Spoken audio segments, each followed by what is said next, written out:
ng konting lemon, lalagyan ng chili powder, at lalagyan ng jalapeno na binili. Saka po natin i-roll sa ating tortilla. Ipapakita ko po sa inyo pag na-roll na po sa ating tortilla. Thank you guys.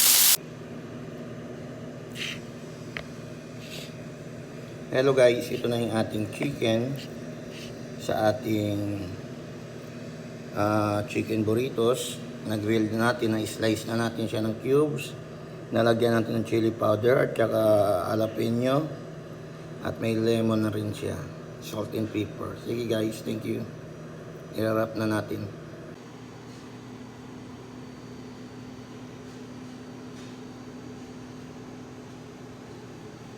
Hello guys, ito na yung ating finished product ng ating chicken burritos. Wow!